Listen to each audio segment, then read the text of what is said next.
이제 그렇게 해가지고 이 자세에서도 이제 오래 앉아 있으면 또 다리에 이제 저리고 이렇게 됩니다. 그럴 때는 반대로 이제 해도 됩니다. 오른쪽 발을 위로 올려도 됩니다.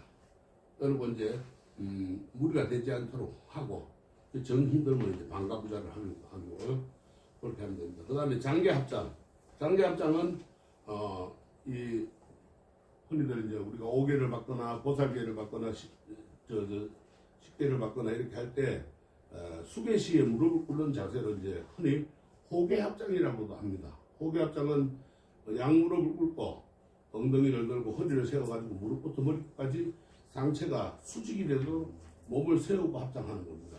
우리가 무릎 꿇고 하는 게 아니고 무릎을 펴야 됩니다. 엉덩이를 들어 올려야 돼요. 일자로.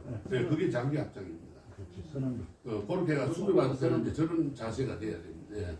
우리가 일반거에 합장할 때는 무릎을 꿇고 있지만은 장계 합장은 무릎을 엉덩이를 들고 수직이 돼야 돼. 등부터 일자로 다리까지 무릎까지 그게 장계 합장입니다. 그래서 이때 이제 발등을 펴면은 안 돼요. 발등도 딱 붙여야 돼요. 네. 그래서 하는 것입니다. 그 다음에 우슬착지라는 건 지난 시간에 했죠. 오른쪽 무릎을 땅에 대고 합장하는 거예요. 이거는 이제 어른 스님들 앞에 아니면 스님들 앞에 물건을 놓거나 주고받을 때 그 다음에 이제 공양할 때도 찬상을 들고 나갈 때나 들어올 때 이런 때 흔히들 이제 이 우슬착지를 합니다. 또는 밖에서 야외에서 오체투지의 예를 취하기 어려운데 빗물에 가 오체투지하는 거면 안 되겠죠. 안 하겠죠. 전부. 그러니까는 그런 때는 수건 같은 거나 손수건을 이제 땅에 펴고 오른쪽 무릎을 땅에 대고 이제 밖에서 합장 반배합니다. 그렇게 하는 것이 이제 우슬착지고 그 다음에 이제 마지막 반배라고 하는 것은 합장절이라고도 하고 혹은 저두라고도 하는데 삼보는 불불성 삼보에 이제 예경을 올리는 절을 큰 절이 원칙이지만은 이제 다음 같은 경우 이제 합장절을 합니다.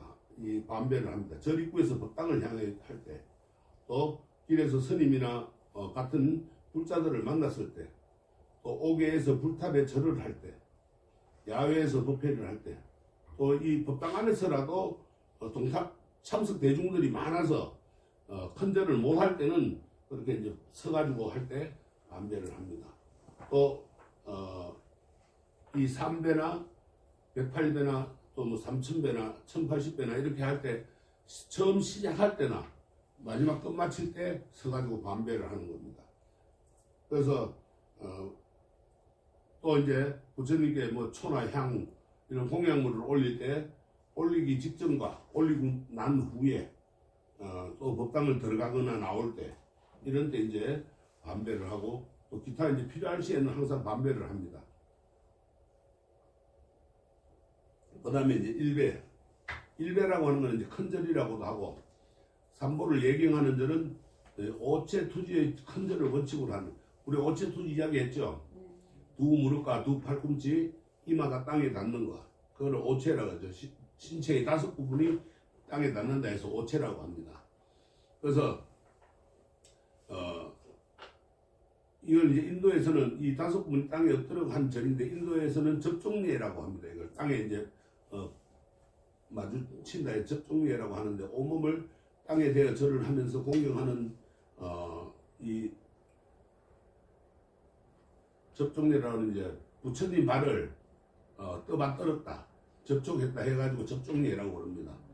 그래서 우리가 인도나 이제 티베트 이쪽에서는 오체투지를 할 때 일자로 딱 엎드려 가지고 접종례를 합니다. 우리는 오체투지를 합니다. 우리는 이제 그렇게 안 하죠.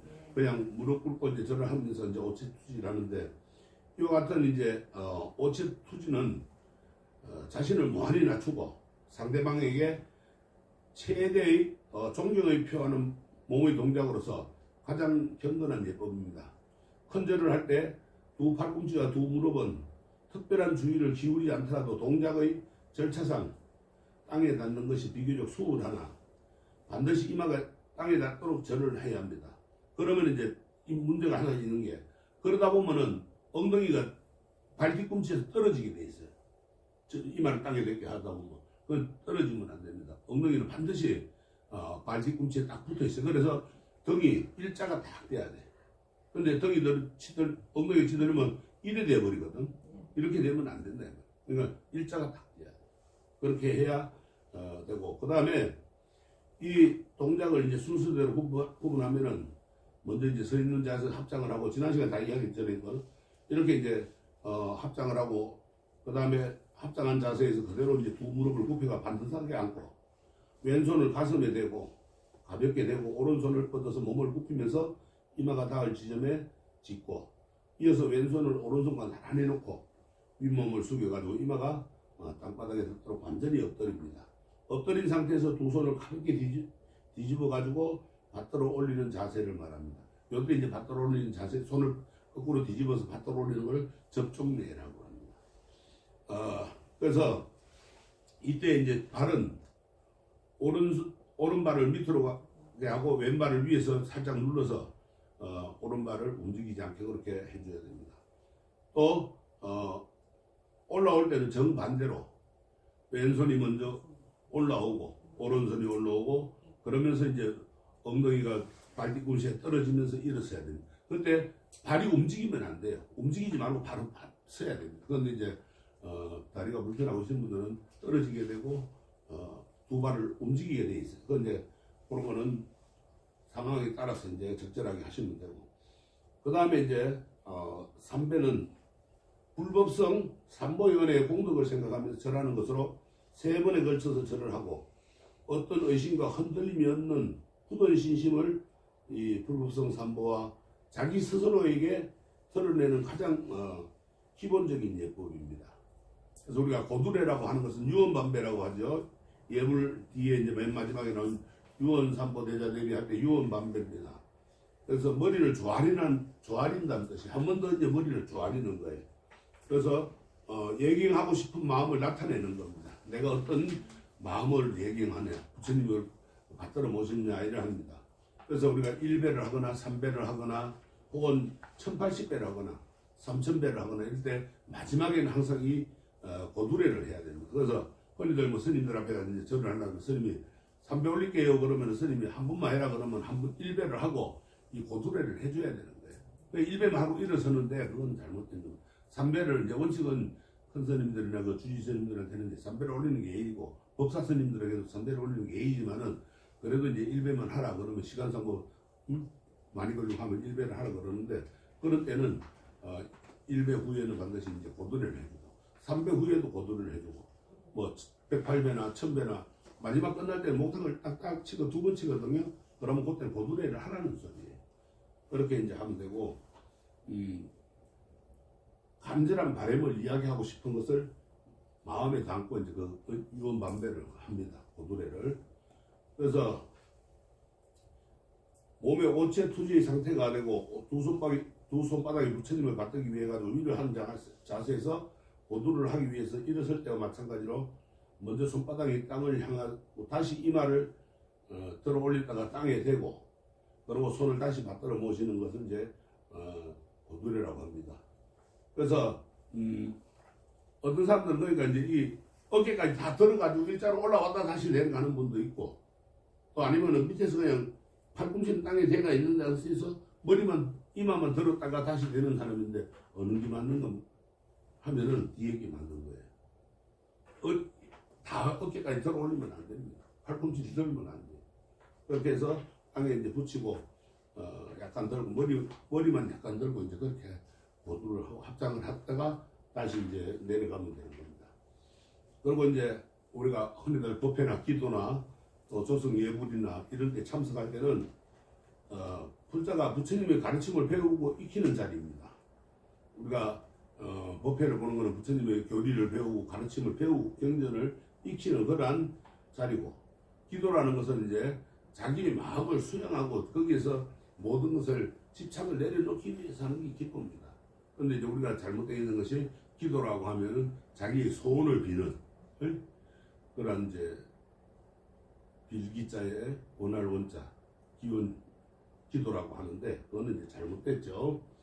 자기 마음을 수양하는 거란 뜻이에요. 그래서 우리가 이제 참선만 꼭 수행을 하고 하는 것이 아니고 이 기도도 수행입니다. 절이라는 것도 수행이고, 지난 시간에 얘기했듯이 강경, 연불 모든 것이 다 이제 수행입니다. 그래서 이 법회와 예불에 그렇게 동참할 때는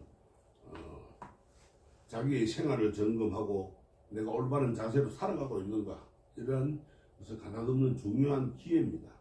또 그렇지 못하면 내가 마음속으로 다짐을 하며 참여를 하면서 나는 그렇게 안 살겠노라고 이제 바르게 살겠다고 그렇게 하는 것이 이 법회고 예불이고 또 기도입니다.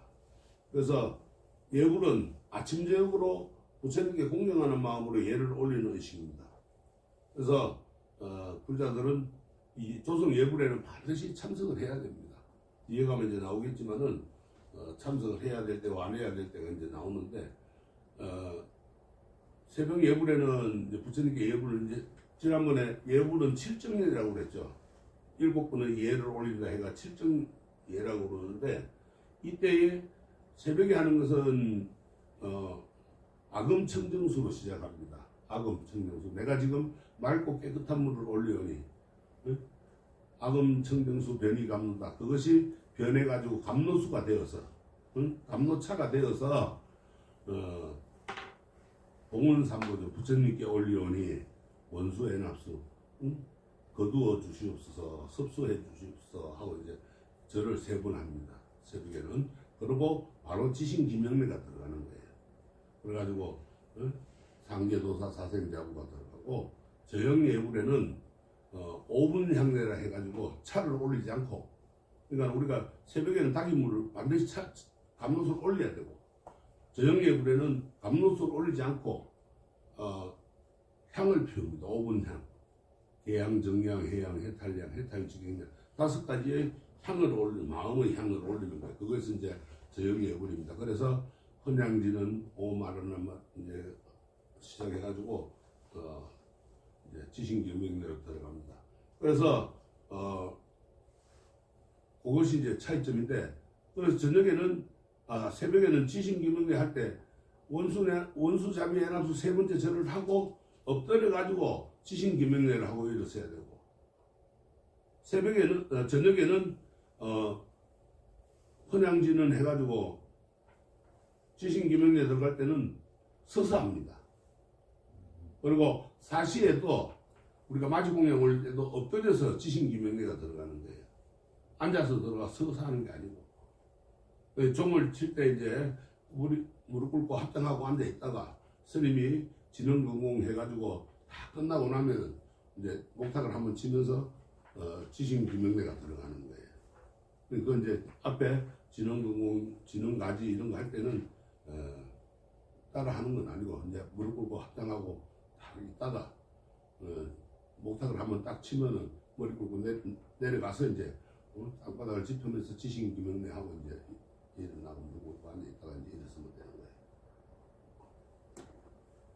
그러니까 새벽하고 사시는 무슨 무릎을 꿇고 이제 하는 거고, 저녁에는 서서 이제 하는 겁니다. 그렇게 우리가 이제 부처님께 이제 예경을 하고, 또 이 기도만 하면 안 돼요. 법문에 귀를 기울여야 돼요. 내가 들었던 법문이라도, 내가 알고 있는 거라도 남들은 모르는 사람이 있단 말이에요.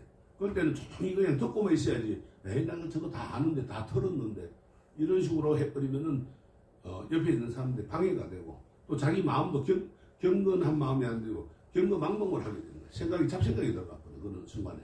그러면 내가 들었던 거라도 한 번 더 들으면서, 그럼 내가 그런 삶을 살고 있는가 과연?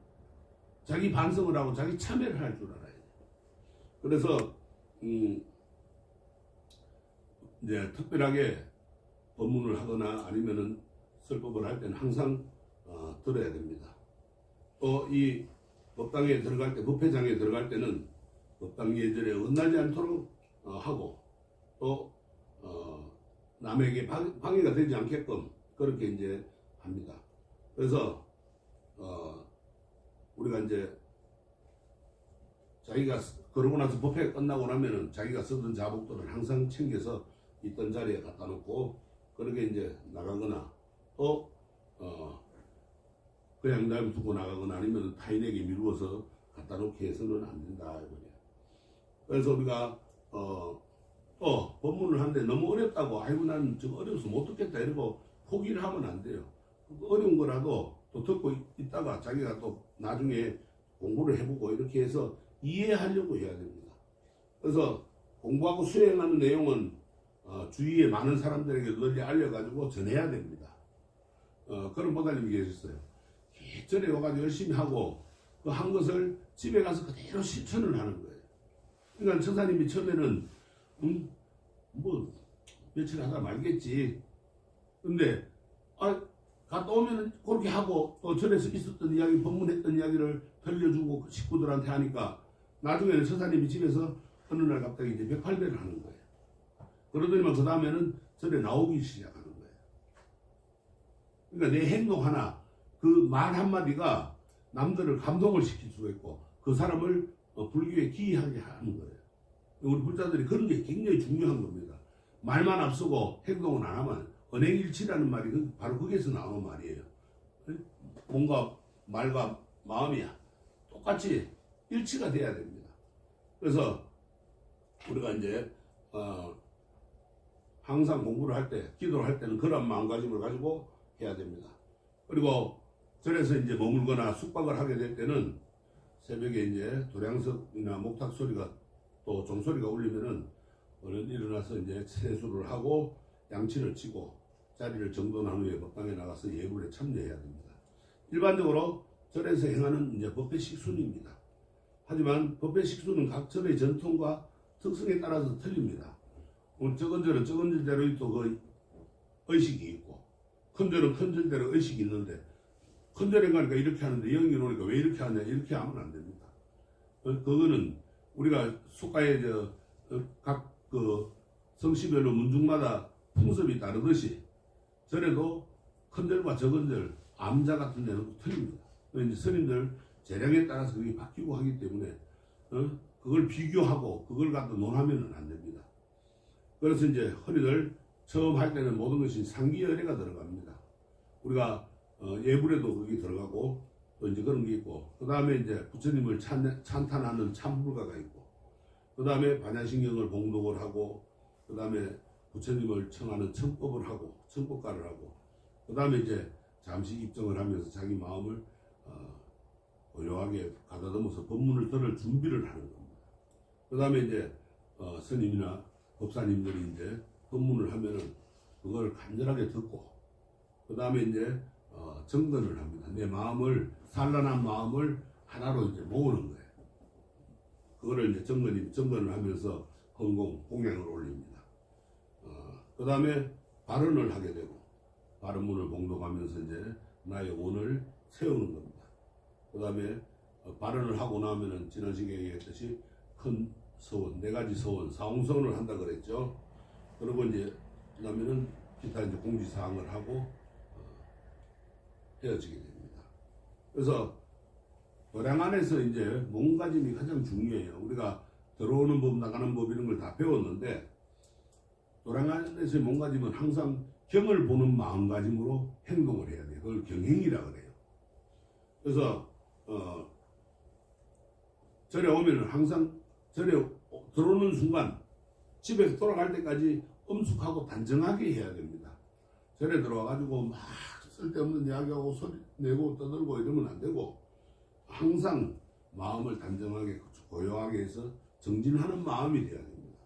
그 다음에 신을 꺾어 신거나 소리를 내 끌고 다니지 말고 또 남의 신발을 신지 말라고 했죠.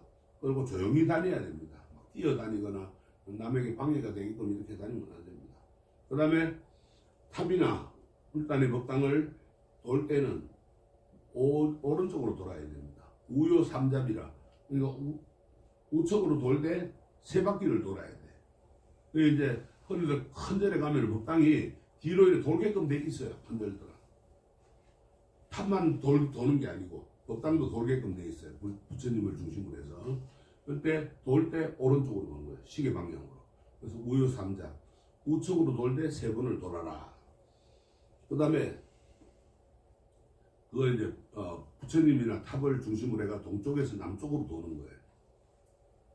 스님을 뵙거나 불자들이 만났을 경우에는 항상 합장하고 반별하고 인사를 해야 됩니다.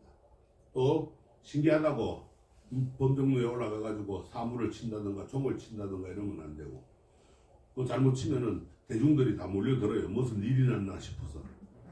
그래서 이제 흔히들 조성 예불 때나 사시맞이 때나 이런 데 이제 종을 치고, 아니면은 그 전에 뭐 화재가 났다든가 아니면은 이제 큰 스님들이 입증을 하셨다든가 이럴 때 이제 종을 칩니다. 그럴 때는 다 모이라는 종이라고 하기 때문에 잘못 치면은 큰일 나는 거예요. 가만히 스님들 선방에 앉아가 참선하는데 종소리가 나면 무슨 일하고 다 나오면 안 되겠죠. 공부하는데 공부를 못하게 하잖아요. 그 다음에 사찰에 있는 모든 물건은 삼보에 기중한 공양물로 소중히 해요. 공양물 누구나 다 쓸 수 있는 거니까 내게 아니라고 막 쓰고 자리에 아무데나 갖다 놓고 이러면 안 되고, 소중히 쓰고 소중히 다루고, 그 다음에 있던 자리에 바로 갖다 놔야 됩니다. 그래야 다른 사람이 또 허둥대둥 말고 찾지 않고 바로 쓸 수가 있죠. 그 다음에 이제 법당 앞을 지나거나 건너갈 때는 합장 반배하고 건너가랬죠. 소지품은 스스로 분실치 않도록 잘 보관해야 됩니다. 뭐 예전에는 그런 분실 사고들이 많이 일어났는데 지금은 이제 그런 게 많이 없죠. 특히 뭐 신발 같은 거 이런 경우도 잘못 신고 가는 경우도 많고 이랬는데 지금은 그런 경우가 많이 없는데, 그런 걸 좀 소지품은 자기 스스로 간수해야 됩니다. 그리고 저래 오면 이제 마루들이 많아요. 텐마루부터 시작해서 뭐 마루들이 많은데 걸터앉거나 또는 부처님 정각을 등지고 앉아서는 안 됩니다. 마주하고 앉았어야죠. 그래서 마루에 앉을 때는 항상 바로 다리 양발을 다 올려가지고 딱 앉아야지, 거기 걸터 앉아 있으면 안 돼요. 흔히들 보면은 많이들 걸터 앉거든요. 근데 그거는 잘못된 겁니다. 그 다음에 이제 스님을 대하는 예의에 보면은 스님은 삼보 가운데 성보입니다. 이건 이제 모든 이들의 복전이라 그래요. 그래서 공경스러운 마음으로 스님들을 대하고 기일을 해야 됩니다. 뭐 왜 복전이라고 하느냐? 스님들은 부처님의 가르침을 전해주는 사람이기 때문에 복전이라고 해요. 그래서 스님들이 수하는 가사도 이 복전이라고 그래요. 가사를 하나하나 보면은 그 조각조각 기워가지고 만들어서 그게 복받치라 하나하나. 이제 옛날 부처님 제시에 부처님이 손수 5천 조각들을 어디 가서 뭐 했느냐? 저 공동묘지에 가서 시신 쌌던 천들을 전부 갖다가 집어가지고 그래가지고 입었다고 그래요. 그래서 복을 짓는 옷이라고 해요. 복전이라고 합니다. 이제 가사를 그렇게 했는 거예요. 그 다음에 사찰이나 길에서 스님을 만났을 때 우리 스님이라고 인사하고 낯선 스님이라고 인사 안 하고 이러면 안 됩니다. 스님은 일단 다 인사를 해야 돼요. 그 다음에 동자성을 만나거나 어린 사미 스님들 만나거나 어린 스님들 만났을 때도 항상 스님들끼리 인사를 해야 됩니다. 지금은 그런 게 없지만 비구니 8경계라고 해가지고 그 중에 비구니 스님이 어린 사미 스님들한테도 삼배를 올렸어요.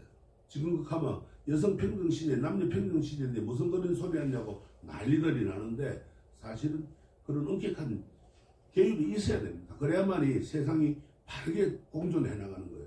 지금 뭐 남녀평등 시대 해가지고 더불어 산다, 뭐 함께 산다 이러는데 그거는 조금 모순이 있습니다. 이게 이제 동영상 보고 내한테 와가지고 항의할지 모르지만 사실은 그래야만이 세상이 이치 톱니바퀴가 맞아 돌아가야 됩니다. 톱니바퀴가 엇나면은 그거는 쓸 수가 없는 거예요. 그래서 남자들은 하늘건 건명이라 그래요. 여자들은 땅건 권명이라 그래요. 하늘 땅 이치가 맞아야 된다. 그 다음에 스님께 여쭐 것이 있으면은 찾아뵙고 1배나 3배를 올린 후에 공손히 말씀을 드려야 되고, 또 스님방에 출입할 때는 노크를 하고 자신의 이름을 밝힌 다음에 들어와라 하는데 들어오세요 그런 소리를 듣고 들어가야지, 그런 소리도 안 듣고 불쑥 방문을 열고 들어가면 안 됩니다. 그 다음에 스님들의 수행 생활에 필요한 음식이나 의복, 의약, 방사 등을 공양을 해야 됩니다.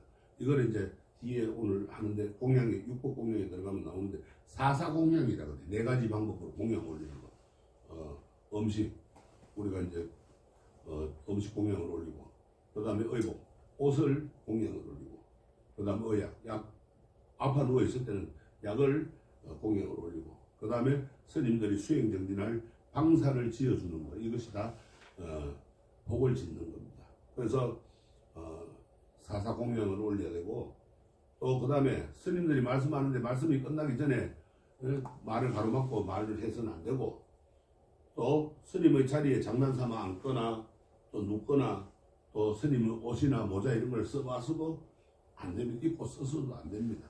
왜 그런가 하면은 여러분들의 그 뭐라 그래요? 탐지지 삼독의 번뇌에 막 차 있는 것을 스님들한테 묻혀놓고 가버려요.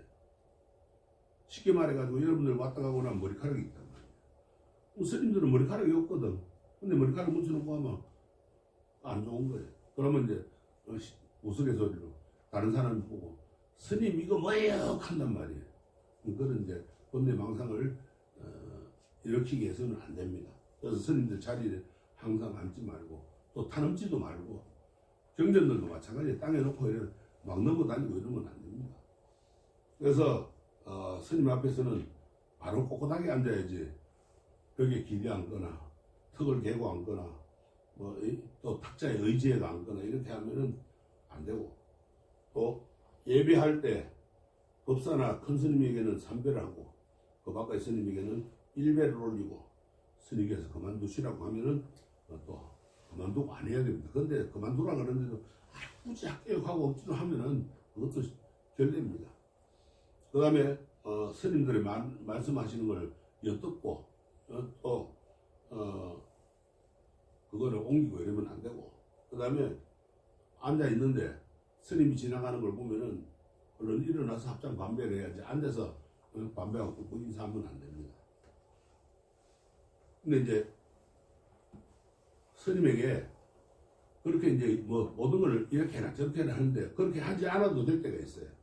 좋을 때가 있는데 어떤 데냐, 스님께서 예배를 드리고 있을 때는 기도를 하고 뭐 하고 있는데 거기 가서 스님 안녕하세요 하고 인사를 하면 그게 기도가 중간에 방해가 되겠죠. 수행하는 데도 마찬가지, 참선할 때도 조용히 해야 되지. 거기 가가지고 스님 저 왔어요 안녕하세요 하고 이러면 안 된다. 그 다음에 자선하고 계실 때도 그렇고, 또 스님들이 경을 설하고 있을 때, 법문하고 있을 때는 안 하는 게 예의입니다. 근데 법문 지금 법에 한참 보고 있는데 들어와가지고 스님 저 왔습니다 안녕하세요 하고 인사하면은 완전 그 법회장이 다 흐트러지겠죠. 그 다음에 이제 스님께서 경행하시고 계실 때 포행이라 그러기도 합니다. 쭉 이제 차수를 하고 사찰을 이제 도실 때 아니면은 이런 데 이제 건적 인사를 안 하는 게 좋습니다. 그 다음에 스님께서 공양 드실 때, 그 다음 공양 드실 때는 이제 잘못하면은 공양하는데 방해가 되죠. 입안에 들었던 게 튀어나올 수도 있고 이제 그러니까 안 해야 되고, 그 다음에 양치질을 할 때도 마찬가지입니다. 인사를 안 하는 겁니다. 그 다음에 이제 좀 피곤하다 아니면 좀 몸이 아프다 이래가 누워 계시고 이럴 때는 인사를 안 하는 게 좋습니다. 그 다음에 스님께서 화장실 갔다 올 때, 그러니까 이제 해인사나 이런 데 가면은 그 화장실 앞에 보면은 반드시 그 수박이 있어요. 나와가지고 바로 손 씻으라고. 근데 이제 그 손을 씻고 나서 끝나고 난 뒤에는 인사를 해야 되는데 그 손 씻기 전에 인사를 안 해야 됩니다. 그 다음에 나의 손에 불상이나 경전을 받들고 있을 때는 인사를 안 해야 됩니다. 왜? 스님들과 위에 삼보 중에 위에 있잖아요. 가르침 부처님 가르침을 받들고 있는데 스님한테 인사할 그건 없습니다. 그리고 스님 앞에서는 상자나 제자들끼리 서로 인사를 하면 그것도 결례입니다. 또 신도들끼리도 스님 앞에서는 인사를 하고 절을 하는 것은 아닙니다. 그 다음에 스님 앞에서는 이제 큰 스님들한테 인사드릴 때 스님들이 먼저 인사를 하고 그 다음에 신도나 불자들이 인사를 해야지, 스님은 인사도 드리기도 전에 자기들이 먼저 나가가 인사하고 이런 건 안 됩니다. 그래서 이 스님들에 대한 예절은 어떻게 보면은 어렵지만은 이게 가장 기본이 되는 거예요. 이거를 잘 지킴으로 인해서 절안에 모든 것이 경건한 마음으로 수행하는 도량이 되어가는 거예요. 그래서 우리가 뭐 태권도장, 뭐 학기도 도장하죠. 도장이라는 말이 여기서 나온 거예요. 도량이에요. 양식을 기르는 거예요. 내 자양을 기르는 거예요. 내 마음을 수행하고 닦아서 부처가 되기 위한 그러한 곳을 도량이라고 그러는 거예요. 스님은 이 삼보 중에 하나로서 이제 중생들의 스승님을 의미하고 제가불자들이 받들고 존경하고 항상 가까이에서 가르침을 받을 수 있는 친근한 분이 바로 스님입니다. 스님들이 안 계시면 이 부처님 가르침을 전달받을 수가 없잖아요.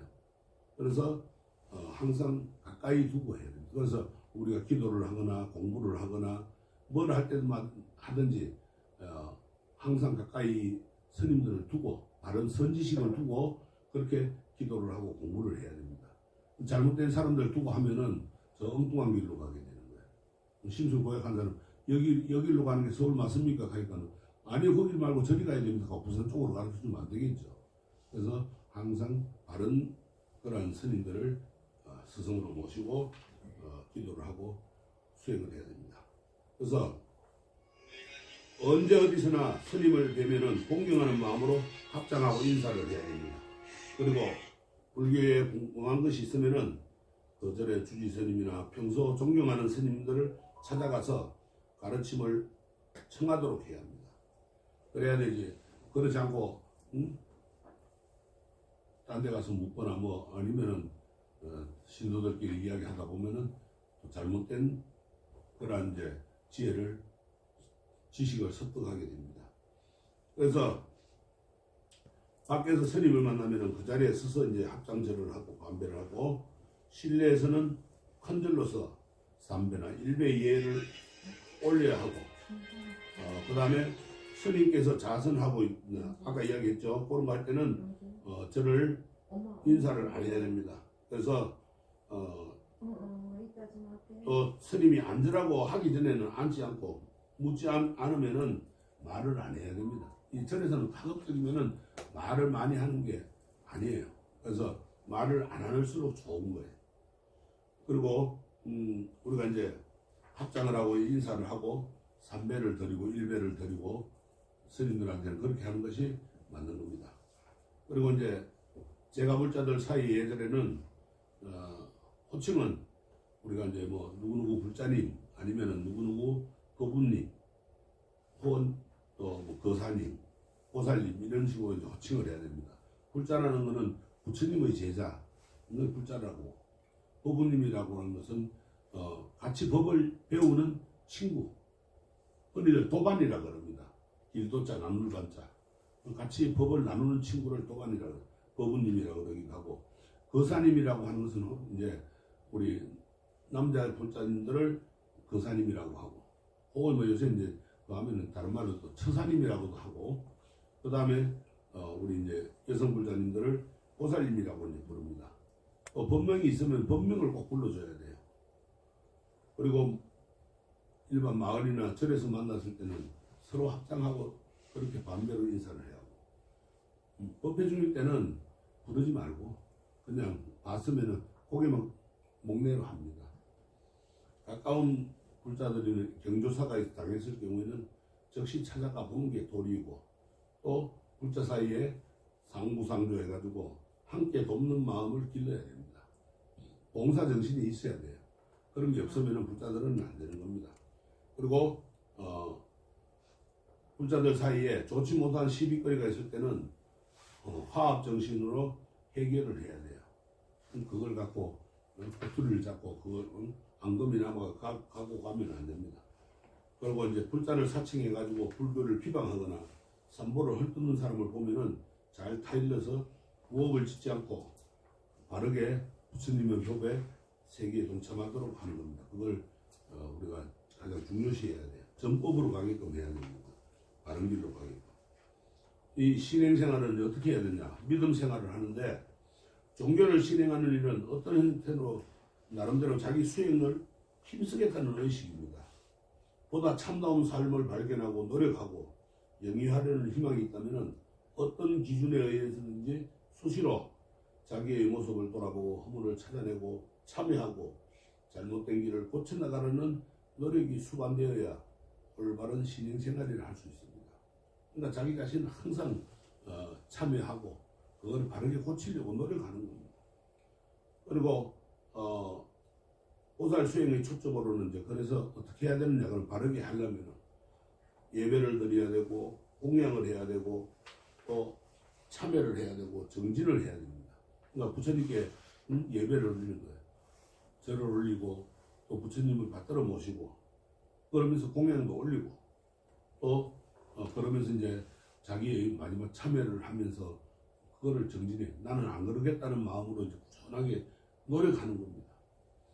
이 가운데서 이제 참여는 개선의 의지로서 청정성의 회복입니다.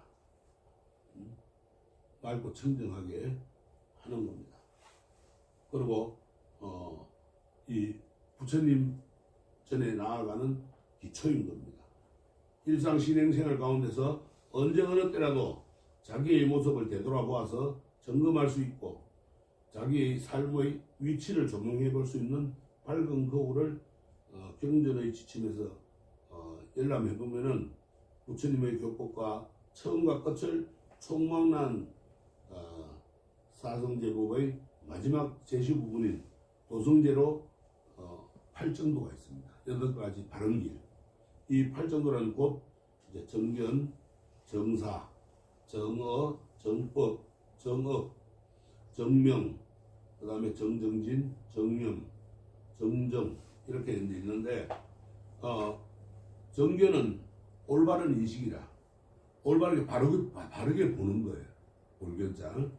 그래서 모든 것을 부처님 법으로 바르게 봐야 되지 다른 삭힌 걸로 보고 이게 부처님 법이다 이러면 안 되는 거예요. 바른 인식을 가져야 돼. 그리고 정사는 올바른 사고, 올바른 생각입니다. 생각을 바르게 해야 되지 생각을 바르게 하지 않으면은 되지 않는 거예요. 그 다음에 정어, 올바른 부처님 말 바른 말을 써야지 거기에다 삭힌 말을 얹어가지고 이게 부처님 말이다 하고 둔갑시키면 안 되는 거예요. 그 다음에 정업, 바른 행위, 행동을 바르게 해야 업장이 바르게 되는 거예요. 안 그러면 업장이 아주 두터워져서 나쁜 것만 자꾸 쌓이는 거예요. 그래서 행동을 바르게 해야 됩니다. 그 다음에 정명, 올바른 생활. 바르게 생활을 하도록 노력해야지 부처님 전에 와가지고는 바르게 살겠습니다 해놓고 절대문 나가면서는 거꾸로 살면 안 되겠죠. 그래서 밖에 나가서도 항상 바른 생활을 하도록 그렇게 노력해야 됩니다. 그 다음에 정정진. 그렇게 바른 생활을 하게끔 노력하는 거예요. 끊임없이 노력을 해야 됩니다. 우리가 지난 시간에 얘기했죠. 예습은 안 해도 복습은 하라 그랬죠. 그게 바로 복습이에요. 열심히 노력하고 그 다음에 정념, 올바른 생각, 올바른 기억만 해야 되는 거예요. 바른 생각을 해야지 그러다가 나쁜 생각을 하면 안 된다. 응? 우리 사람들이 흔히들 하는 말이 실컷 먹고도 돌아서 가지고 아이고 이제 또 뭐 먹지 한단 말이에요. 또 뭐 하지 하고 아니면 저 낚시 나가자 그러고 사양리 나가자 그러고 그게 안 된다 이 말이에요. 그 다음에 정정, 올바른 집중. 그러니까 올바른 생각을 하면은 거기에 집중을 해야 되는 거야.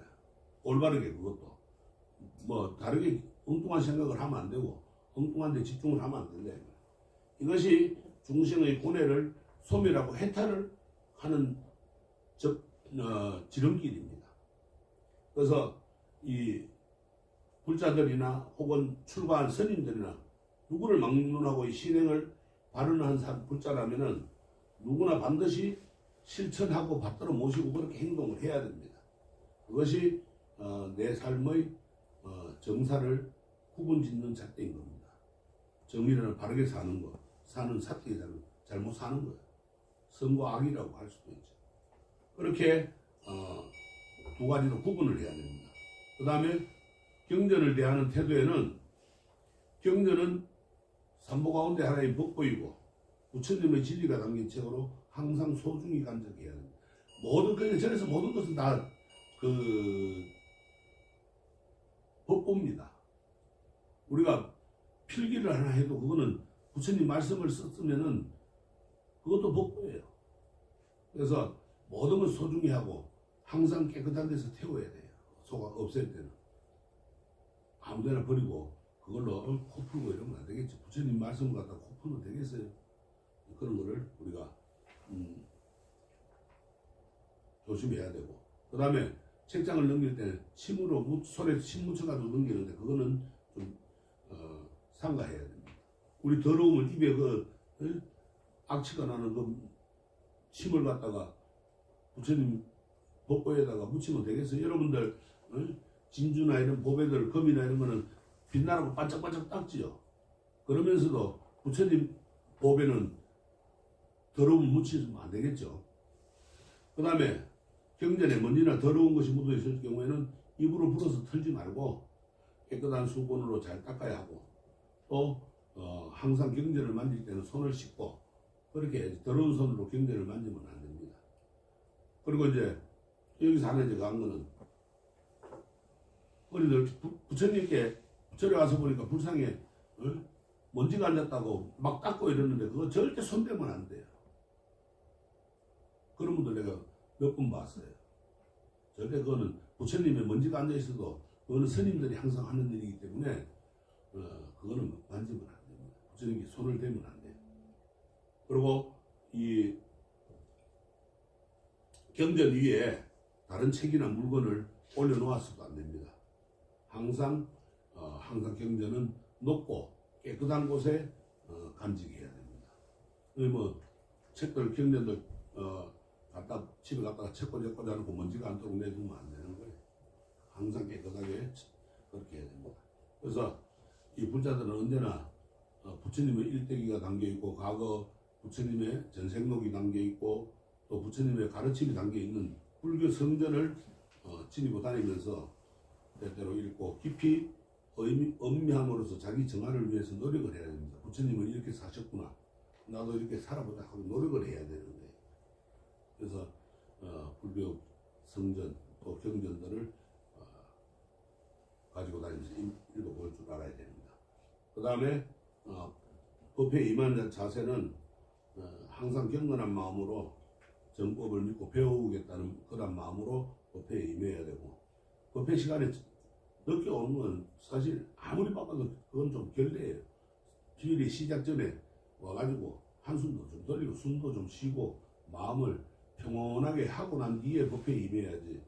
벌레벌떡 와가지고 정신없이 하다 보면은 뭐 했는지도 뭐 기억이 안 나는 거예요. 그러면 안 되고 항상 미리 와서 조용히 마음의 준비를 합니다. 늦게 참석했을 때는 뒷좌석에 조용히 남에게 방해가 되지 않도록 그렇게 반배하고, 삼배를 하지 말고 그때는 반배하고 앉아서 뒷자리에 이제 앉아서 법회를 봅니다. 그리고 끝나고 난 뒤에 이제 삼배를 올리면 됩니다. 그리고 법사 스님은 부처님을 대신해가 설법하는 분이므로 법문을 청할 때는 반드시 삼배를 올리고 윗자리에 모십니다. 법회가 시작돼가지고 설법을 들을 때는 아까도 이야기했죠. 다 아는 내용이라도 경박한 마음을 내지 말고 자기 일상생활에 내가 그거를 실천하고 있는지, 그렇게 살고 있는지, 생활하고 있는지 이렇게 반성을 하면서 부처님의 가르침을 배우고 익혀서 생활의 길잡이로 삼아야 됩니다. 그래서 현해상이라고 해요. 그건 이제 태울식, 물러서지 않는 마음. 관문상은 용의심이라. 용의심이라고 하는 건 이제 우리가 다른 마음을 내지 않고 그렇게 하는 겁니다. 법회를 마치면은 자기가 사용했던 물건을 항상 제자리에 갖다 놓고, 또 법회는 함께 모여서 설법을 듣고 참회 기도하는 바르는 하는 우리들의 신행생활에 큰 도움이 됩니다. 그래서 법문을 듣고 생각하고 실천하는 것을 삼회라고 합니다. 개정의 삼회. 듣고 생각하지 않는 것을 맛깔고 씨 뿌리지 않는 것 같고, 실천하지 않는 것은 씨 뿌리고도 김매지 않고 거두지 않는 것과 같다 이랬어요. 그래서 농부들이 농사 짓는 거에 비유를 해라는 겁니다. 그 다음에 공양 올리는 마음에는 향은 뭐 이제 자신의 몸을 태워서 아름다운 향기를 남기고 촛불은 자신의 몸을 태워서 세상의 어둠을 밝히고 뭐 이렇게 이제 가는데 이 육법공양이라고 합니다. 육법공양에는 흔히들 이제 불자들이 이야기하는 부처님께 아까 이야기했죠. 예불의 점 이제 5분 향내 개의 향, 또 정의 향, 해의 향, 해탈향, 해탈지견향 이렇게 5가지 이제 마음으로 향을 올리는 마음으로 사로해야 됩니다. 또 이 마음과 몸을 태워가지고 제가 될지라도 어두운 번뇌의 세계를 밝힌다는 마음으로 향과 초를 키고 또 피워야 되는 겁니다. 그런 마음 없이 그냥 아무런 마음 없이 피우는 건 아니에요. 그래서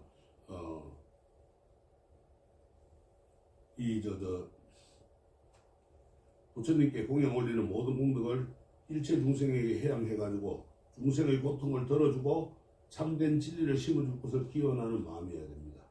그래서 공양물에는 등, 향, 또 차, 꽃, 또 쌀, 또 과일 이런 육법 공양과 그 외에 이제 헌금이나 기타 이제 여러 가지 공양을 올릴 수가 있습니다. 네. 가장 중요한 것은 이 공양을 올릴 때 삼륜이 청정해야 돼요. 삼륜. 세 가지가 청정해야 되는데 하나는 시주, 주는 사람입니다. 시주자. 그 다음에 수자는 받는 사람. 시주를 한 것을 받는 사람. 그 다음에 시물, 주는 물건. 물건이 깨끗해야지 정성껏 내가 올리는 게 되지. 거기에 뭐 나쁜 마음을 갖고 왔다든가 아니면 남의 것을 갖고 왔다든가 부정하게 올리는 거. 이것은 시물이 아니에요. 그건 올리나 마나예요. 오히려 더 악이 되는 거예요. 안 좋은 겁니다. 그래서 이제 그 밑에 나오죠. 향공양을 올릴 때는 여러 생 동안 덮었던 나의 참모습을 발견해 달라고 올리는 거고. 그 다음에 등공양은 무명번뇌를 면하고 크나큰 깨달음을 얻도록 해달라는. 무명번뇌는 어두움을 밝혀주잖아요, 그죠? 그래서 어두움에서 번뇌를 면하고 밝음을 얻게 해달라는 겁니다. 깨달음을 얻도록 해달라는 거예요. 우리가 지금 그 어두운 번뇌에 가려가지고 깨달음을 못 얻는 거거든요. 부처님은 모든 생명이 있는 것에 불성이 있다고 그랬는데 이 무명번뇌 때문에 부처가 못 되는 거예요. 그걸 긋기 위해서 우리가 이제 촛불을 밝히는 거예요. 불을 밝히는 거예요.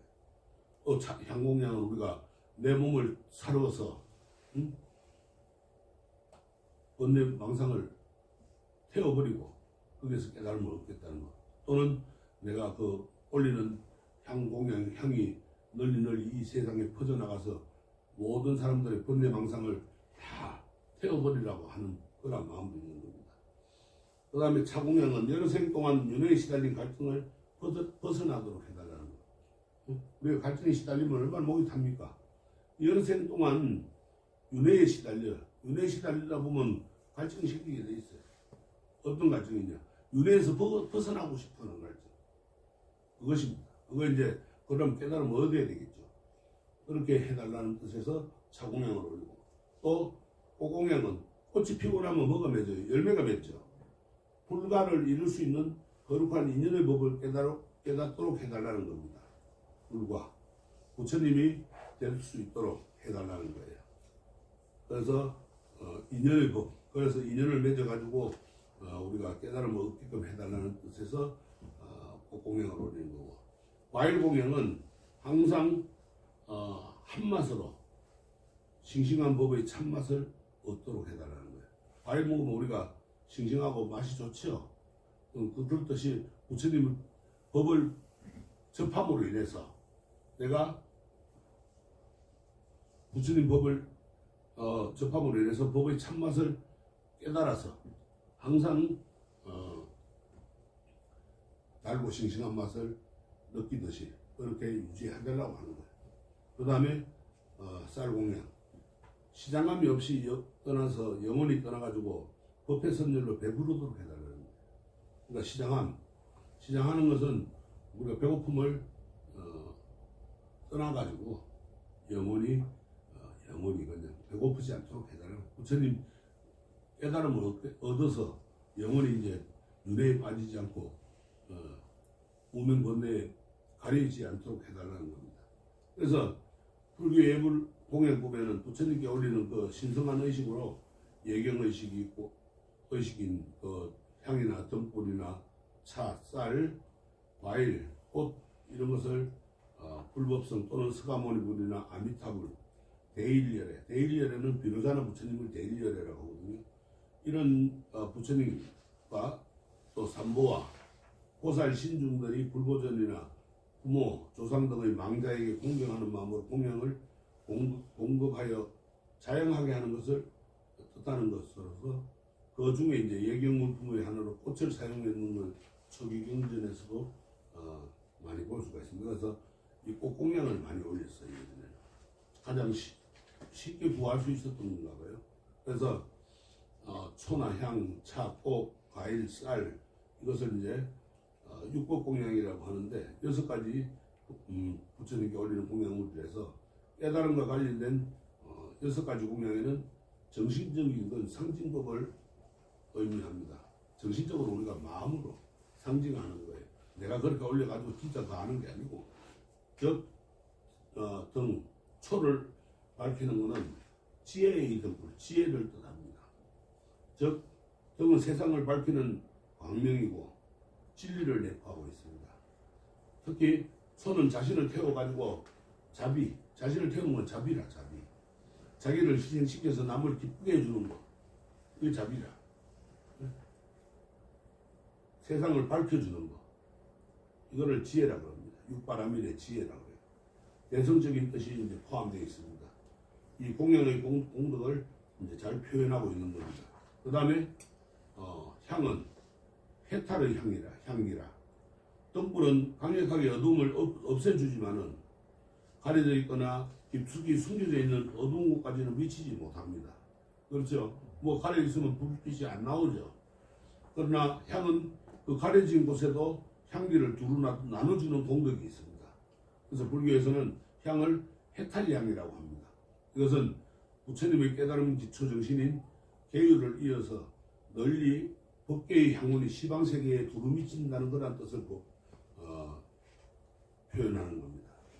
그래서 이 향은 어느 곳이 있는지 안 가는 데가 없죠. 비가 와도 부처님은 예를 들어 촛불은 비에 비유하면 가려져 있으면 비가 안 맞죠. 그러나 향은 가려져 있어도 그 밑에 처마 밑으로도 향기가 가는 거예요. 그 다음에 꽃은 인욕이라, 보살행의 아름다움이라. 열매가 맺기 위해 가지고는 먼저 꽃을 피워야 되죠. 그 꽃을 피우기 위해서 그 나무가 얼마나 치열한 고생을 합니까? 겨울에 그 추운 겨울에도 이겨내고 그거는 이제 인욕이라 참고 견디는 거. 그래야 겨울에 참고 견디야 봄이 오고 여름이 오면은 예쁜 꽃을 피울 수 있죠. 그래서 그 예쁜 꽃을 피우고 그 다음에 이제 결과를 맺듯이 다 우리가 노력의 모습을 표현하는 겁니다. 인욕보살. 그래서 불교에서는 깨달음을 얻기 위해서 보살행의 치열함을 울고 피어나는 꽃의 아름다움을 각양각색의 번뇌가 끊어지게 하고 꽃의 향기를 인욕의 향기로 바꾸기를 소원하는 공양으로 세상을 아름답게 가꾸겠다는 그런 보살행의 서운이고 자비 실천행을 표현하는 겁니다. 그 다음에 과일이라고 하는 것은 정진이라, 깨달음의 열매다. 과일은 오랜 노력으로 이루어진 결과물이죠. 우리가 그 꽃을 피우기 위해서 그 치열함을 견뎌내고 그 다음에 꽃을 피우고 나서 열매를 맺었으니까 오랜 노력이 필요하잖아요. 정진을 뜻하는 거예요. 그래서 우리들이 직한 수행이 열매를 맺기 바라면서 올리는 그 공양물이 바로 과일입니다. 그래서 지극히 바른 도로서 성취하겠다는 것을 표현하는 겁니다. 그게 정진이에요. 그 다음에 차는 선정입니다. 우리가 목마를 때 물 한 모금 마시면 어때요? 그것만큼 달고 맛있을 수가 없죠. 열반의 맛이다. 선정. 차는 선정이라. 부처님께 올리는 차는 보통 차가 아니라 감로차라. 달고 맛있는 차란 말이에요. 달감자에 이설로자. 스님 뭐 먹고 살아요? 그러면 스님들 흔히 한 말이 옛날에 이설 먹고 산다 그러죠. 달고 맛있는 차를 먹고 산다 이 말. 그래서 부처님께 올리는 차는 보통의 차가 아니라 이 감로차라. 감로라고 하는 것은 괴로움에 빠진 중생에게 부처님의 가르침이 바로 감로이고 이를 형상화한 것이 바로 차공양입니다. 다선 일여라고 하죠. 그래서 차와 선 수행하는 것은 일여 같다 이 말이에요. 그래서 선정이라고 합니다. 그 다음에 쌀은 마지막으로 이제 깨달음의 기쁨이라. 차 한 모금 마시니까 달고 맛있는데 배는 안 부르죠. 그러니까 이제 깨달음의 기쁨. 깨달으면 얼마나 뭘 하나 우리가 숙제를 풀고 나면 기쁨이 한심이 오죠. 봄부터 수많은 노력을 한 후에 가을에 추수할 때의 기쁨처럼 수행의 결과로 얻은 깨달음의 기쁨은 말로 표현할 수가 없습니다. 우리가 기도를 해가지고 한 가지 소원을 이루어도 그 기쁨은 말할 수가 없는 거예요. 그것을 지혜라고 하는 거예요. 그래서 쌀은 깨달음의 기쁨을 나타내는 상징으로 쌀을 올리는 것은 지극한 깨달음의 기쁨을 얻고자 하는 지혜의 마음을 북돋기 위해서 그 몸을 쌀을 올리는 거예요. 그래서 이 쌀은 공양을 올림으로 인해서 모든 대중들이 깨달음을 얻게끔 해달라고 또 서원을 이루게끔 적게 말하면 소원 성취를 이루게끔 해달라는 그런 의미에서 쌀 공양을 올리는 겁니다. 그래서 이 육법 공양은 신라시대 때부터 전통적으로 해내온 불교의 6가지 공양을 뜻하고 6가지 공양은 이제 이 향이나 등이나 차나 꽃, 과일, 쌀이 이제 보편적으로 올려지는 겁니다. 이거를 못 올릴 때는 이제 헌금으로 우리가 불전에 올리는 거죠.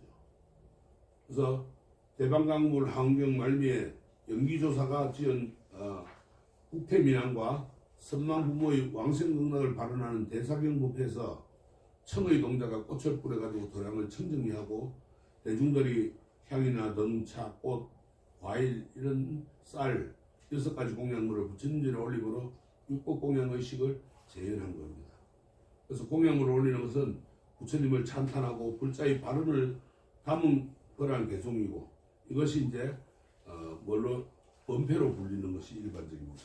번패가 거기서 나온 거예요. 최근의 육법 공양의식에서 이 개송을 우리말로 번역해가지고 국악가락에 맞춰 부름으로써 참가한 대중들의 마음을 모을 수 있도록 하고 있죠. 번패하라 그러면 어렵고 힘들고 따라하기 힘들잖아요. 그러니까 노래로서 이제 하는 겁니다. 없어요. 책에는 없습니다 지금. 잘 듣고 그 안거 필요한 것만 메모 마세요. 이 공양의 의미는 어떤 뜻을 올려야 되느냐? 가르침을 받아 지니겠다는 마음으로 감사하는 마음으로 올리는 거예요. 부처님 저에게 가르침을 주셔서 감사합니다. 부처님의 가르침을 감사하게 받아 지니겠습니다. 이러한 마음으로 올려야 됩니다. 그래서 우리가 이제 부처님의 열애 식호에 보면 10가지 이름 중에 보면은 응공이라는 말이 있어요. 이 응공은 응수공양의 줄임말로서 부처님 마땅히 공양을 받을 만한 분이라는 의미라. 그래서 공양은 우어른에게 음식이나 의복 등을 바침으로써 존경심을 표하고 경건히 가르침을 받아가지고 부처님과 수행자들에게 각종 생활 필수품을 공양함으로써 전해 듣는 감사의 마음을 표현했던 겁니다. 그게 이제 은공이라. 그래서 공양은 2종 공양과 4사 공양, 10종 공양으로 나눠집니다. 두 가지 공양이 있고 거기에서 또 네 가지 공양이 나오고 또 10가지 공양으로 나눠집니다. 2종 공양이라는 것은 제공양과 법공양입니다. 또 4사 공양이라고 하는 제공양은 물질, 아까 이야기했듯이 향이나 꽃, 뭐 이런 음식물 이런 걸로서 이제 공양을 올리고 법공양이라고 하는 것은 부처님의 가르침을 전해주는 겁니다. 경전을 사경을 한다든가 요새는 뭐 인쇄를 해가지고 이제 사경을 하는 것보다 인쇄를 해서 많이 나누어지죠. 그래서 이제 법공양을 하게 됩니다. 또 사사공양은 네 가지의 공양물, 즉 음식이나 의복, 의약, 친구 이렇게 올리는 겁니다. 이건 이제 스님들께 올리는 사사공양입니다.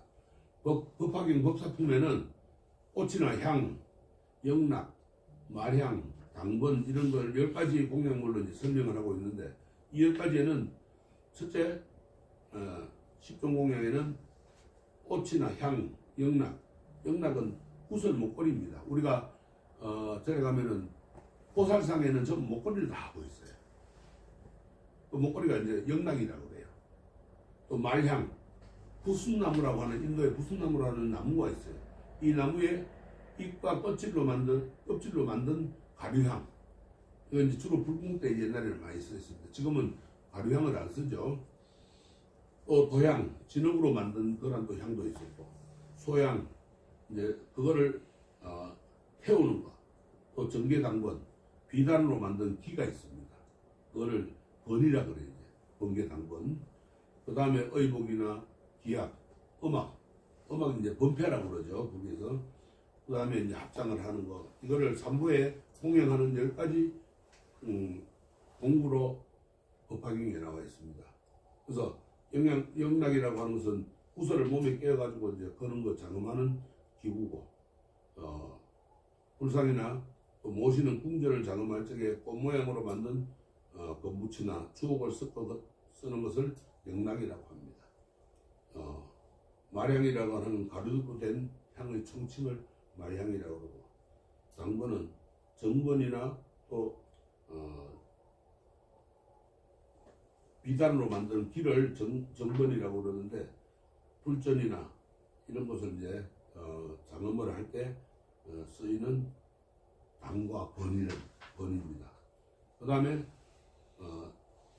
또 다른 이제 그거로는 지대가 있는데, 신은 몸을 말하고 지대는 무너지지 않게끔 이제 지탱해 주는 거고, 현전은 눈앞이고, 불현전은 부처님 앞이고, 자작은 자기 스스로 이제 모든 것을 깨달아가는 걸 자작이라고 그러고, 타작이라고 그러면 다른 곳에 의지해가지고 우리가 연불 같은 걸 이제 타작이라고 그러죠. 여기서 이제 자작이라고 선이라든가 이런 건 자작, 자기 스스로가 이제 깨달아가는 거고, 타작은 연불을 하거나 강경을 하거나 뭐 경전을 독성하거나 이런 걸 이제 타작이라고 하고, 그 다음에 재물, 뭐 돈이나 온갖 그 밖에 감나는 물건, 이걸 이제 재물이라고 그러고, 불려모라고 하는 것은 더럽고 추잡한 것에 물들지 말라는 거고, 지처도공양이라고 하는 것은 바른 깨달음에 일하는 것이고, 이게 이제 유가롱경, 지지경에 있습니다. 그래서 공양물 중에 꽃과 관련한 얘기는 이제 전생담에서 우리가 찾을 수 있는데, 부처님이, 연동 부처님이 선의 선인으로서 보살행을 갔다 오신다는 말을 듣고 10개 공양을 올리기 위해 가지고 꽃을 구하러 다녔는데, 이미 왕이 10개 부처님께 이제 공양을 하기 위해 가지고 모든 꽃을 다, 궁궐 안에 있는 꽃은 다 사가지고 그냥 부처님께 공양을 올려버렸어요. 이 선의동자가 공양을 올리려고 그러니까는 없는 거예요. 근데 마침 소문 끝에 불이라는 선녀에게 7송이 꽃이 있다는 말을 듣고 불이 선녀를 찾아갔습니다. 그래서 불이 선녀는 꽃을 팔 수 없다고 그랬어요. 그러니까 이 선의동자가 제발 좀 팔으라고 그러니까 불이 선녀가 결혼을 약속하고 5송이면 팔 수 있다 이러는 거예요. 그 5송이 이제 사가지고 그 약속을 하고 그럼 결혼하겠다. 근데 수행하는 선의 동자가 그 약속을 했으니까 얼마나 안 거예요. 그거 올리고 싶은 마음이 간절했겠어요. 그렇게 하고 5송이를 사가지고 이제 구리선녀하고 같이 부처님께 가서 꽃을 올렸습니다. 이 이제 이야기는 부처님이 전생담에 나오는 건데 부처님께 꽃공양을 올린 최초의 이야기로 전해지고 있어요. 그래서 우리 불교에서 불교식으로 결혼을 할 때 남자는 부처님 전에 5송이 꽃을 올리고 여자는 2송이 꽃을 올리는 거예요. 이게 연유가 돼가지고. 그래서 이 전생담, 불교 성전을 읽어보면 전생담이 나오고 하거든요. 그런데 보면 이게 이제 다 나옵니다. 그 다음에 이제 우리가 공양을 할 때 먹지 말아야 될 그런 10가지의 고기가 있어요. 십종 부정육이라고 해가지고 이제 십종 부정육이라고 그러는데 비록 고기라고 하더라도 불제자들이 먹어서는 안 되는 깨끗하지 못한 10가지 고기가 있어요. 즉, 첫 번째가 사람이고 사람 고기 먹으면 안 돼. 옛날에 인육을 많이 먹었죠. 그 다음에 코끼리. 코끼리는 불교의 상징이죠. 부처님 이 세상에 내려오실 때 흰 코끼리를 타고 내려오셨죠. 그래서 코끼리를 신성시하고 그 다음에 뱀도 이제 불교에서 이제 안 좋은 걸로 표현을 하고 있습니다. 그래서 뱀고기, 그 다음에 말고기, 그 다음에 당나귀, 개, 사자, 또 돼지, 여우, 원숭이, 이 고기는 먹지 않는 걸로 되어 있습니다.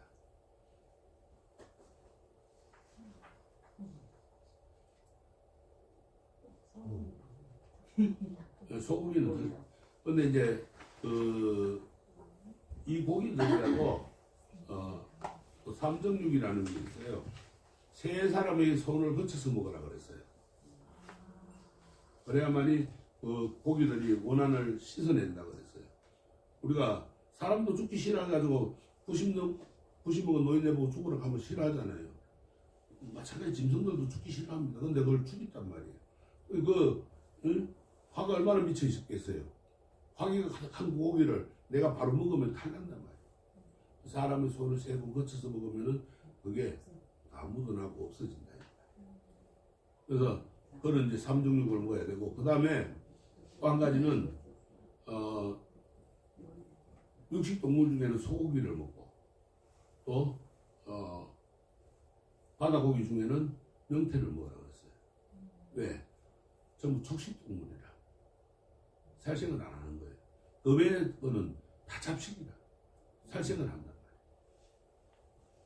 그래서 그런 거는 이제 조금 주의를 하면 되고, 그 다음에 공양하는 법은 절에서 이제 공양종이나 목석 소리가 나면 대중방으로 와서 이제 공양관으로 가가지고 옷을 정돈하고 자리에 앉아서 공양을 합니다. 공양은 항상 평등 공양입니다. 분배를 똑같이 합니다. 서로 양보를 하면서 밥을 오늘 적게 했다. 근데 식구가 한 명 늘었어. 그러면은 그 한 사람을 위해서 내가 덜었던 밥에서 한 숟갈씩 다 덜어내가지고 그 사람을 줍니다. 그게 평등하게 먹어야 되는 거예요. 또 밥이 남았어. 그러면 옛날에는 뭐 냉장고 없고 뭐하고 밥솥이 없고 하니까 남이 뭐 쉰단 말이에요. 이런 같은 경우에. 그러니까는 한 숟갈씩 더 덜어가지고 이제 자기가 다 거의 돌고 나면은 밥이 없어지는 거예요. 그렇게 이제 찬밥을 남기지 않았습니다. 그래서 평등하게 먹는 겁니다. 그래서 우리가 이제 뒤에 나오는 5가지 개송이나 혹은 오관계라 그러는데 5가지 개송을 모르면은 3기를 암송하면서 공양할 마음의 준비를 갖춥니다. 그리고 음식이 좋고 뭐 맛있다 나쁘다 맛이 없다 불평하지 말아야 됩니다. 있으면 있는 대로 먹고 없으면 없는 대로 먹고 맛이 있으면 맛있는 대로 먹고 맛이 없으면 맛이 없는 대로 먹고 짜면 적게 먹고 싱거우면 조금 더 먹고요. 그렇게 먹어야 되지. 아이고 약간 공양이 엉망이더라 뭐하다 불평불만하면 안 되는 거예요. 좀 그럴 수도 있고 안 그럴 수도 있고 그런 거지. 그걸 불평불만하면 그럼 자기가 좀 일찍 와서 하니 왜 못하고 그래 불평불만을 하네. 그 다음에 공양할 때 씹는 소리나 후루룩거리는 소리나 쩍쩍거리는 소리 내면 소리를 내서 먹으면 안 돼요. 왜 그러냐? 그렇게 소리를 내서 먹으면은요 아기가 배고파서 운다고 그래. 그 소리도 난 안 주고 너끼리만 먹냐. 죄 짓잖아요. 왜 배고프게 만들어? 우리도 그렇잖아요. 공양할 때 누구는 안 부르고 먹으면은 서운하죠. 어떤 소리 듣고 나면 똑같은 거예요. 그래서 소리를 내지 말아야 되고 수저를 들고 짚고 놓고 할 때도 소리를 내지 말아야 됩니다. 그래서 스님들이 흔히들 이제 수저를 목수저, 나무 수저를 많이 씁니다. 소리 안 내려고. 그 다음에 밥을 입에 넣고 말하지 말고 또 남을 이용하고 뭐 웃기고 이러면 안 됩니다. 또 맛있는 음식만 먹고 맛없는 것은 남들에게 주나 이거 안 먹으니까 너 먹어 하고 주면 안 됩니다. 맛없는 것도 먹어야 되고 또 때로는 맛있는 것도 먹어야 되는 거지. 내가 맛없다고 안 먹으면 안 되는 거예요. 평등하지 않는 거예요. 그 다음에 공양이 부족할 때는 손으로 신호를 하거나 가서 더 받아와야 됩니다. 그 다음에 이제 음식에 우리가 요새는 그런 게 이제 없는데 옛날에는 도정을 하고 나면 그 나락이 하나씩 다 들어있는 게 있어요. 그런 거 네가 있을 때는 살짝 그거 껍질 깎아 먹어야지 버리면 안 돼요. 그 다음에 벌레나 머리카락이 있을 때는 소란 피우지 말고 대중들이 모르게 살짝 없애야지. 아이고 오늘 벌레가 나왔네 머리카락이 있네 이러고 뭐 다른 사람 밥 먹는 사람들이 밥맛이 있겠어요 없겠어요? 없어지겠죠. 그 다음에 이제 공양할 때 머리를 끌거나 공양하고 나서 아이고 잘 먹었다 하고 이러면 안 되는 거예요. 그건 소리 절대 내면 안 돼요. 그리고 공양할 때 이리저리 옮겨 다니면 안 됩니다. 스님들은 그래서 공양할 때 자리가 있어요. 상판, 하판이 있어요. 그러니까 법납이 높은 스님, 나이가 아무리 어리더라도 법납이 높으면은 윗자리에 갑니다. 저 밑에는 갓 들어온 해임자나 아니면은 불자들이 있으면 불자들이 가서 앉는 거예요, 하판에. 그러니까 군대 서열하고 같이 일찍 들어오면 군대에 고참이고 늦게 들어오면 졸병이 되듯이 저래도 마찬가지예요. 나이가 어려가지고 일찍 들어오면 그 고참이 되는 거예요.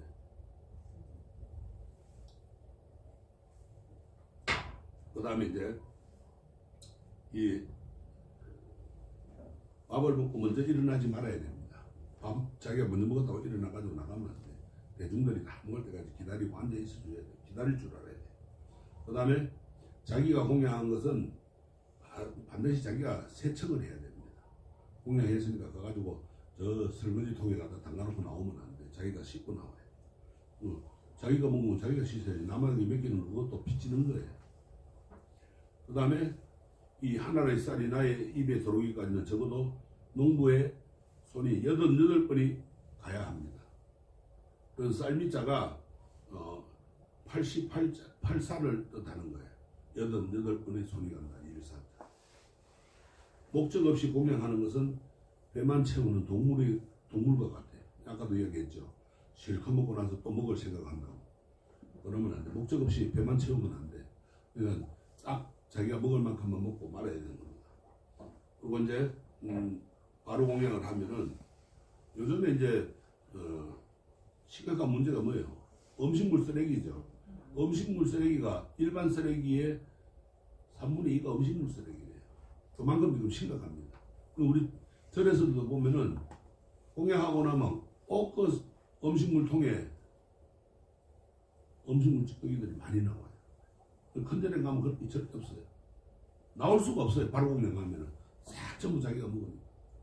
옛날 큰 절에 있을 때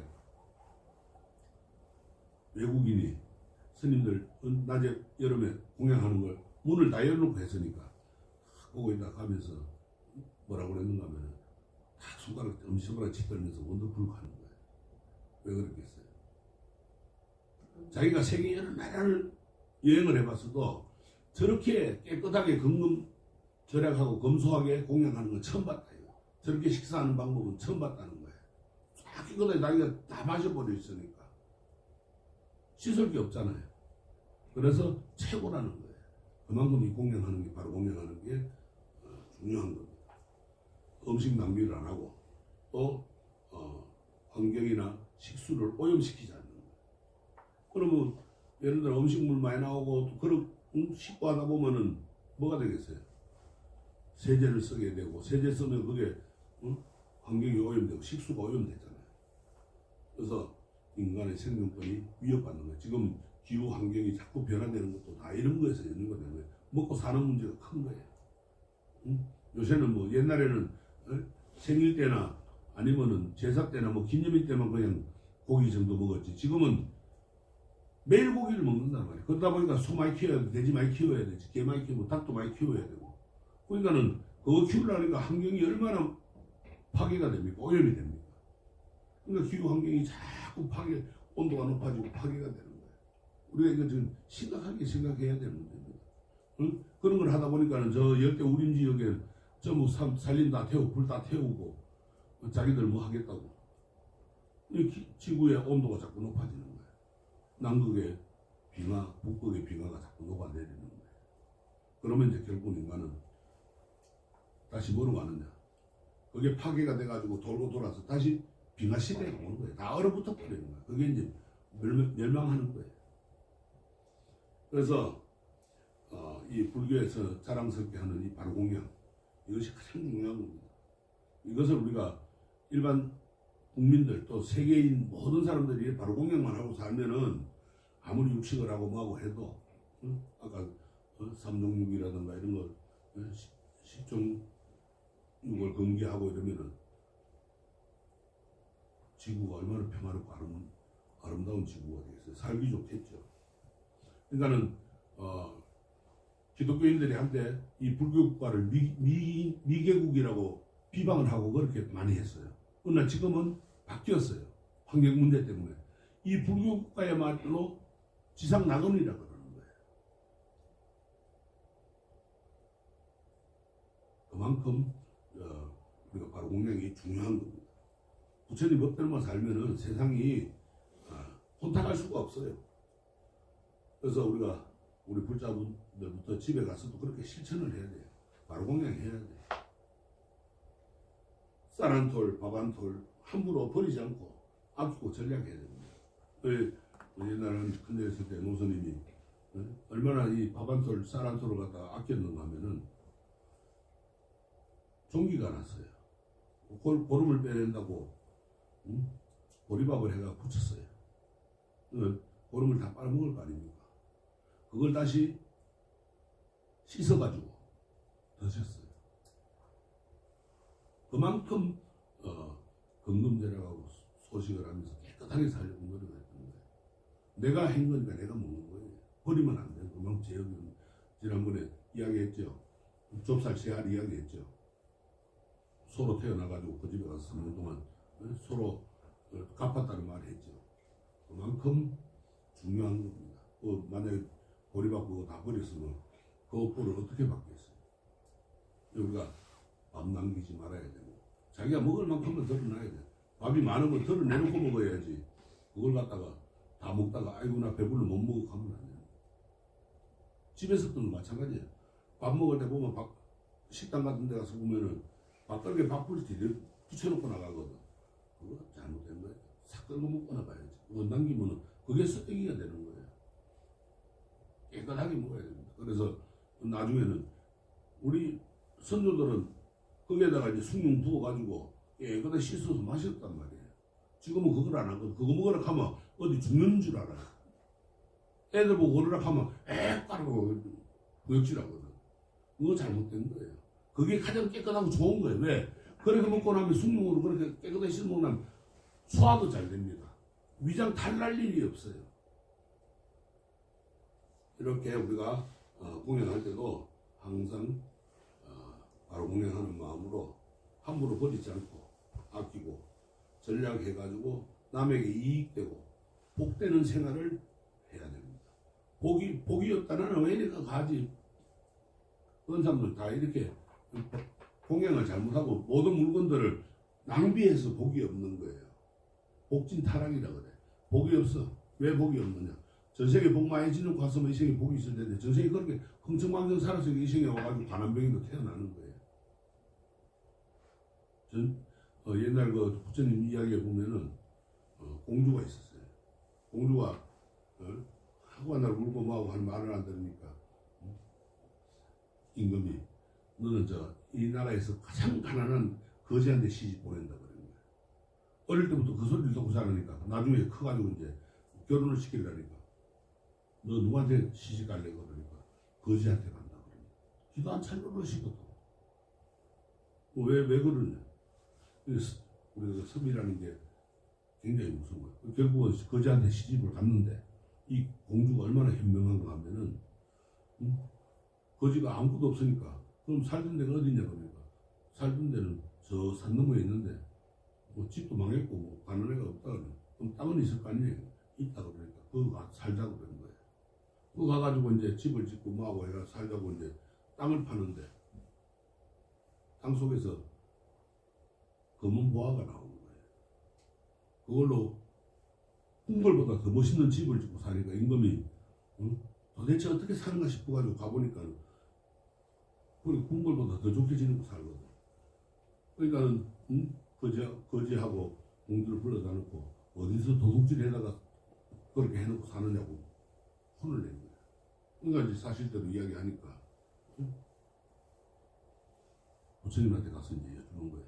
왜 그렇게 어떻게 해서 그렇게 됐냐 그러니까 전생에 거지는 아주 부자였는데 남한테 너무 못되게 하고 마고 해서 거지가 되고 공주는 전생에 많이 베풀고 이래서 이 세계 공주로 태어났다.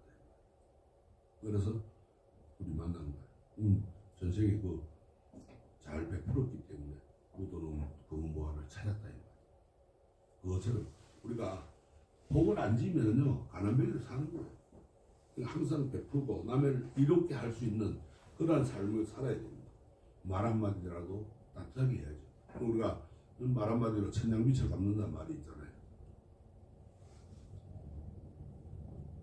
그래서 우리가 불자들은 정신적으로도 가장 여유롭게 살아야 되지만은 물질적으로도 부족함이 없는 넉넉함 속에서 살 수가 있습니다. 그래서 바르공양의 뜻은 발은 인도말로 범으로 발다라 양칭이고 우는 중국말로 그릇이라는 거예요. 그러니까 발다라는 이제 그릇인데 그거는 억량기라 즉 우리가 번역을 하면은 각자 자기가 먹을 수 있는 양에 따라서 공양하는 그릇이라는 거예요. 그래서 바루라고 합니다. 그래서 부처님과 수행하시는 스님들의 식사법으로 단순한 식사법이 아니라 수행의 한 과정으로 행하기 때문에 법공양이라 그래요. 바루공양, 스님들이 하는 법공양이라. 그래서 바루의 유래는 부처님께서 6년 동안 고행하시고 보리수화에서 성불하신 직후에 최초로 공양한 공양자가 탑부사, 마라타 두 상인에게 첫 공양을 받으시는데 과거 모든 부처님께서 다 바루를 거쳐 공양을 받았거니 하고 생각하시는 전에 4천왕이 내려와가지고 각각 바루 한 개씩을 갖고 와서 하늘꽃을 담아 부처님께 올리거늘 부처님께서 받아서 4개를 하나로 포개했습니다. 이와 같이 바루 공양의 유래는 불교의 시작과 함께 이어온 부처님의 공양법입니다. 그래서 스님들 바루가 4개 다 포개집니다. 똑같이 4천왕이 갖고 와가지고 하나씩 똑같은 그릇을 갖고 왔는데 부처님이 이제 위시력으로 딱 포개가 하나로 만들어 버린 거예요. 그래서 바루 공양은 정신 바루 공양, 법다운 공양이기 때문에 부처님을 모시고 함께 공양하는 마음가짐으로 소중히 하고 경건하게 해야 합니다. 자, 그래서 바루 공양의 깃든 정신은 다음과 같이 이제 단순한 식사법이 아니라 수행의 한 과정으로 행해야 됩니다. 그래서 바루 공양은 모든 사람들 같이 음식을 똑같이 나눠 먹고 공동체의 단결과 화합을 고양시키는 평등의 뜻이 있고 철저히 위생적이고 조금이라도 낭비 없이 청결의 마음으로 말소리를 비롯한 그릇소리와 먹는 소리 등 일체의 소리를 내지 않는 것이 수행의 마음을 지닌 고요함과 정숙의 정신을 담고 있습니다. 그래서 바루 공양할 때는 단정하게 반가부자를 하고 공양할 때는 개송 외에는 일체 말을 하지 않습니다. 우리가 이제 세속에서는 공양하면서 식사를 하면서 대화를 하면서 이렇게 먹는다는데 절에서는 반대로 말을 하지 않습니다. 그래서 공양을 하는지 저 안에서 지금 뭘 하는지 모를 정도로 그렇게 조용하게 해야 되는 거예요. 그리고 거룩 소리나 음식 먹는 소리가 나지 않도록 하고 음식을 먹을 때 반드시 그릇을 들고 먹습니다. 그러면 반찬, 국 이런 게 떨어질 수가 있죠. 그래서 그릇을 들고 먹고 어시바루 제일 큰 바루는 비벼 먹거나 다른 음식을 놓지 않습니다. 왜? 이거는 어시바루라고 하는 것은 제일 큰 바루는 부처님 바루라. 그래서 거기에는 밥 이외에는 담지는 않습니다. 뭐 반찬이나 국이나 이런 걸 넣어가지고 비벼 먹거나 말아 먹으면 안 돼. 거기에다가. 그 다음에 그 다음 그릇은 이제 국그릇이라. 거기에는 보살그릇이라.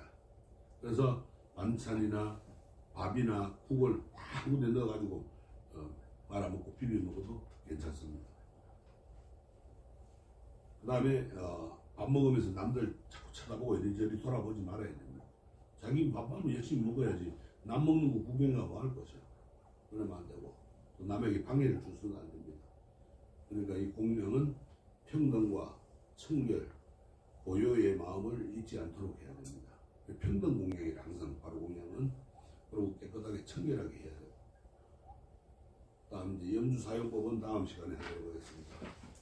염주사용법에도 108염주의 그 의미도 있고 이런 게 있으니까 다음 시간에 하고 그 다음에 이제 요리 간단하게 하고 다음 시간에는 끝내도록 하겠습니다.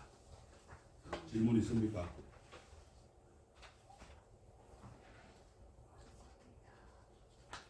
마지막에 시험 치는 건 아니시죠? 시험을 칠까요 말까요? 시험 치면 뭐예요? 근데 질문 안 하시는 거 보니까 다 하시는 것 같으니까 시험을 한번 봐야 안 되겠어요. 네. 시험은 여러분들 마음속에서 시험을 보세요. 그러면 됩니다.